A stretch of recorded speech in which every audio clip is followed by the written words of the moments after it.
this incident, Officer Montalto was armed with a Glock 19 9mm equipped with a tactical light, and the investigation revealed that she fired 11 rounds during this incident. And the fifth officer involved in this incident is Officer Mark Sayas. Officer Sayas is 35 years old and has been with the LVMPD since 2019. This investigation revealed that Officer Sayas fired 6 rounds during this incident. And all the officers I just named are assigned to the Community Policing Division, and they all work at the Northeast Area Command. In this incident, the suspect was identified as Justin Lee Venegas. Justin is a 40-year-old white male adult. He's approximately 5'5", and weighs about 170 pounds, and he's pictured on the screen to my left. And the investigation revealed that during this incident, Venegas was armed with a Smith & Wesson M&P 9mm pistol, and he also used a stolen white Chevy Avalanche as a weapon when he intentionally rammed one of our Canine vehicles. And the investigation revealed that during this incident, the suspect Venegas fired a total of 4 rounds. Now, Venegas faces several charges stemming from the officer-involved shooting. I'll read those off to you now.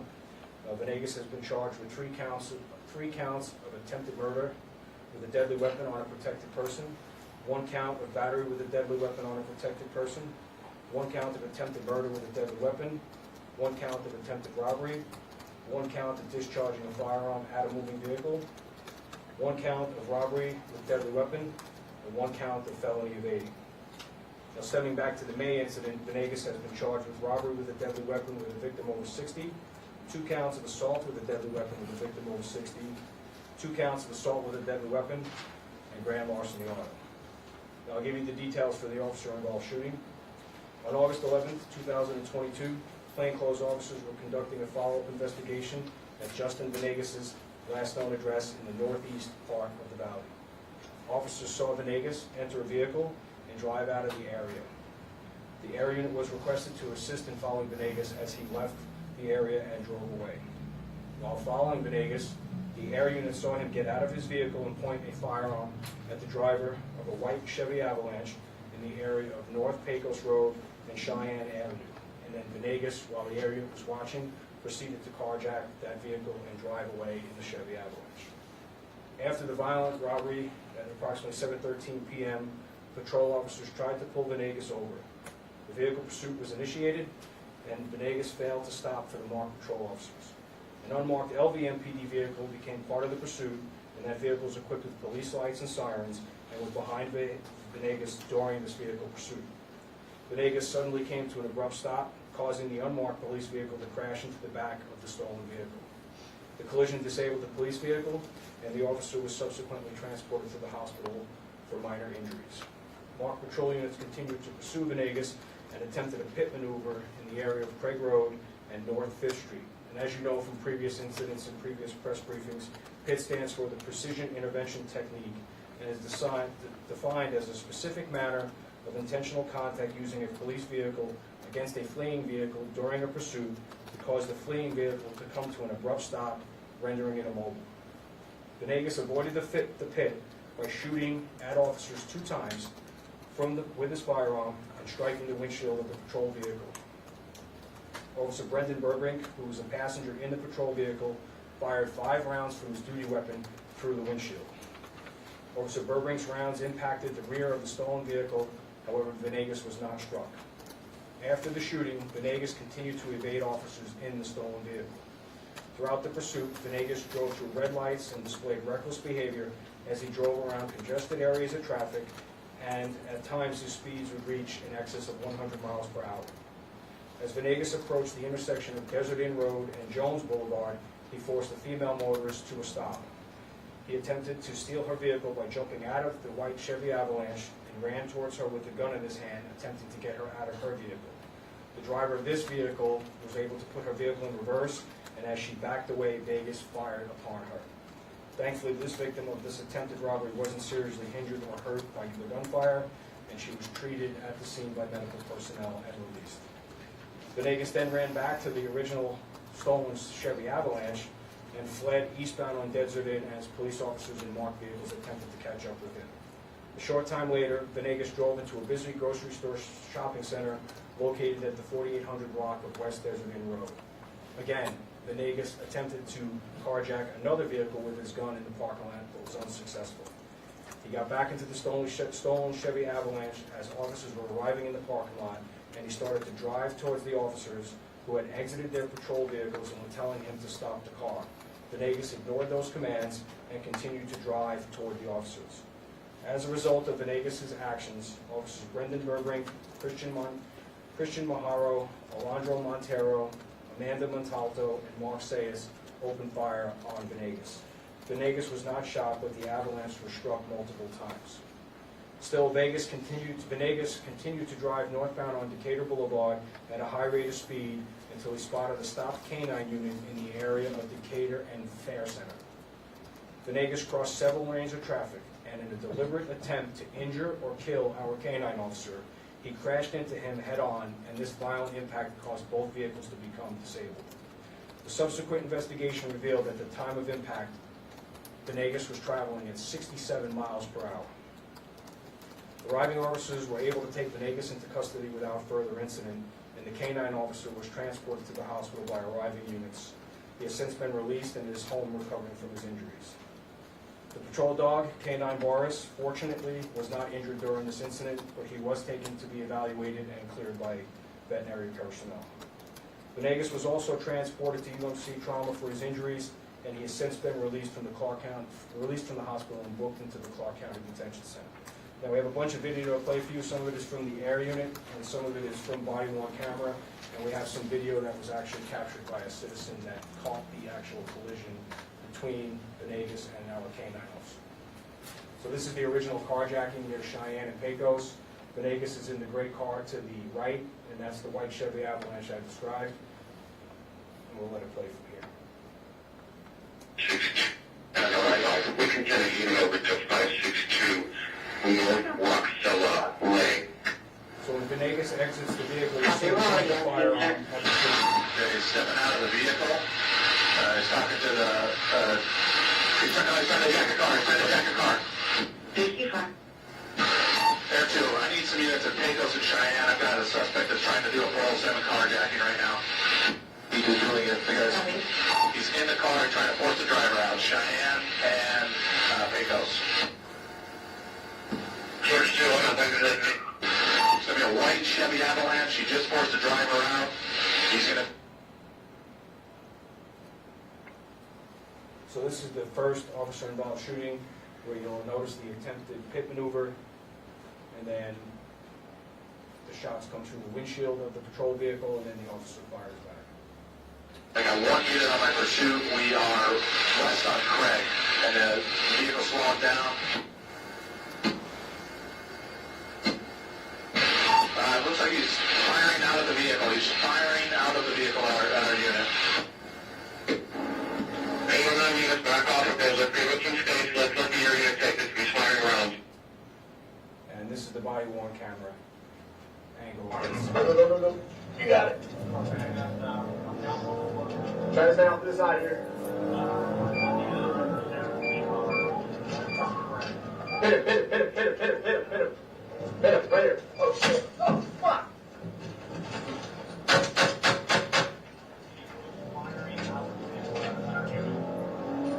You all right? You okay?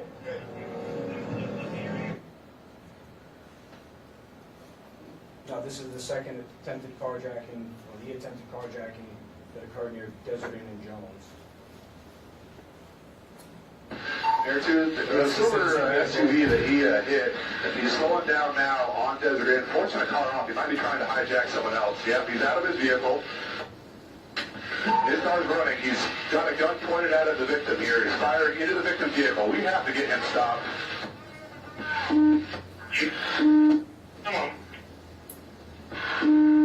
Deadly force. We need to stop this threat. They're still threatening citizens.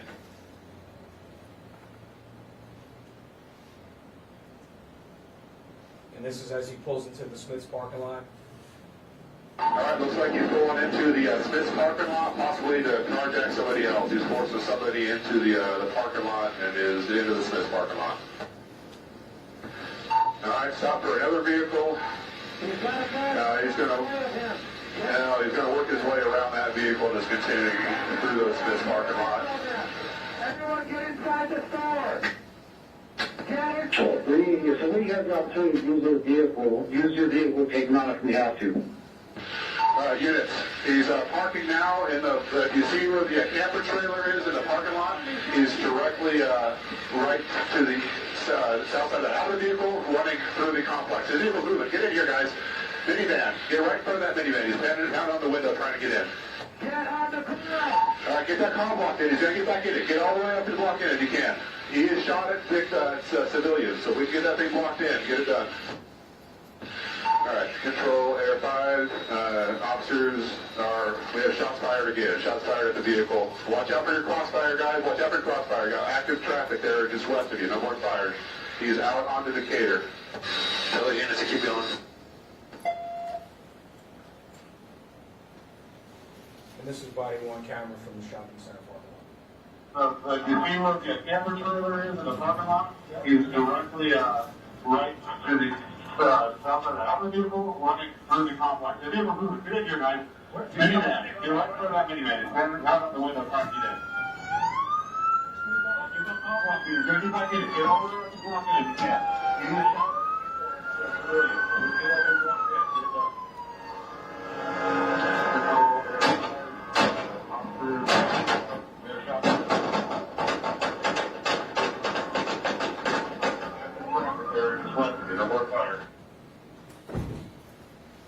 And this is the vehicle, the video of the Canine collision. The first video will be from the air unit. So if you watch Major to the left here, you'll see the Canine unit on the left-hand side. Major intersection. We've got very light traffic between here and Charleston. 6 by the freeway. Vehicle description again, please. It is Major 401 with our patrol vehicle. Roll 2 medicals for me, please. Major 401 with our patrol vehicle. 444, hello over Canine officer. And this is the citizen footage from a dash cam, is the best way to describe it, that captures the collision with the Canine officer. And he takes some of these poses, pedestal, connects them to those panels, under rest, and steps out and shuts the chamber. You see him turn a dial, and then all of a sudden, this chamber is like sprayed by all of these different nozzles all around the chamber. And actually, And the last piece of footage we have, this is the Canine officer's body-worn camera footage. Into that vehicle. Air 5. Good night, Pullman. He's going back in the Pullman. We are in Pullman. Air 5, we're doing Oak now. Charleston's going to be our next major intersection. We've got very light traffic between here and Charleston. Video description again, please.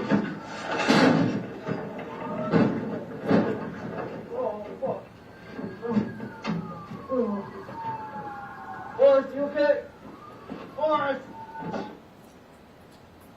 And that concludes this briefing. Any questions? Yes, sir.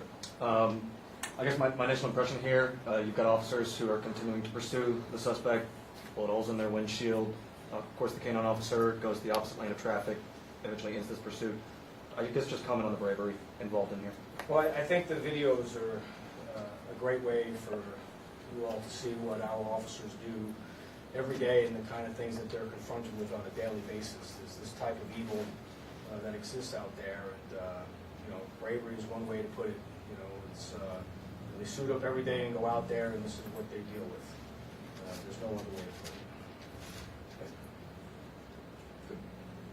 it. It looked like a couple of the cars had 2 people, so were a few of these trainings, and Yeah. if so, did they do exactly what they were trained to do? Yeah, we had 2 officers that were in field training that were driving vehicles in this incident. You can see from some of the footage that they're taking direction from their field training officers on what to do. But this does speak to the training that they go to in the police academy and taking stuff that they learn in a very static environment and apply it to this dynamic world that's out there when they get out into field training.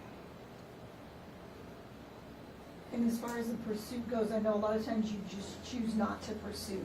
Is this one of those rare cases where you needed to go after? Yeah, well, the cornerstone of our pursuit policy is obviously to have supervisory involvement. And from the very beginning, that's what we had on this. And the fact that we're dealing with a very violent person from the crime that occurred back in May. The decision to authorize the pursuit was a sound decision based on the crimes.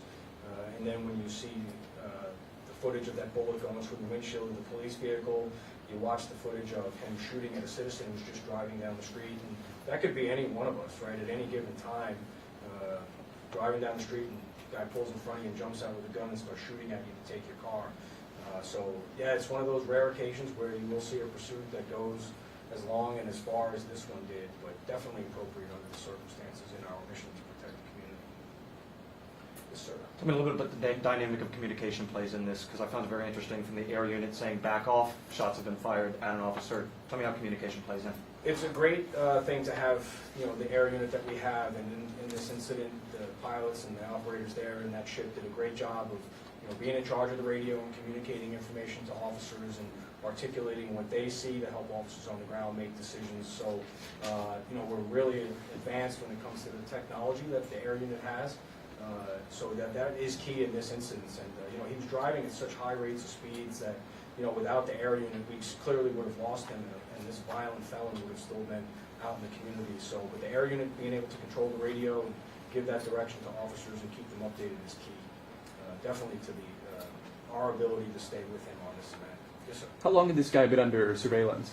A couple hours. They had done surveillance the day before at that location, came up with nothing, went back at it the second day, and they've been there not too long, a couple hours at most when he came out. We'll look at everything from what went into the surveillance and the planning for all of that, and part of our critical incident review process. But in 72 hours into it, it looks like the people that planned that operation did everything appropriately within our policy to get him into custody. Can you describe the officer's injury? So the officers that were shot at, just a little bit of broken glass from the first incident, they're fine. They did not require any type of medical treatment. But the officer in the Canine vehicle, he has a little bit of a road in front of him. A little bit of some bruising, some swelling, concussion. The doctors say mild concussion. I don't know how you can tell the difference, to be honest with you, but he's banged up pretty good. You get hit head on by someone trying to kill you with 67 miles an hour.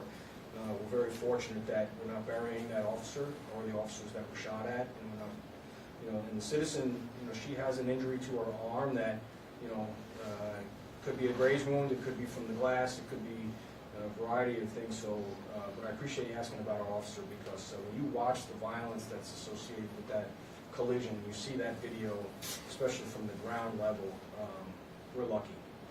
This community was very lucky in this instance. I found it striking when he said, "Boris, are you okay?" He was calling out for the dog.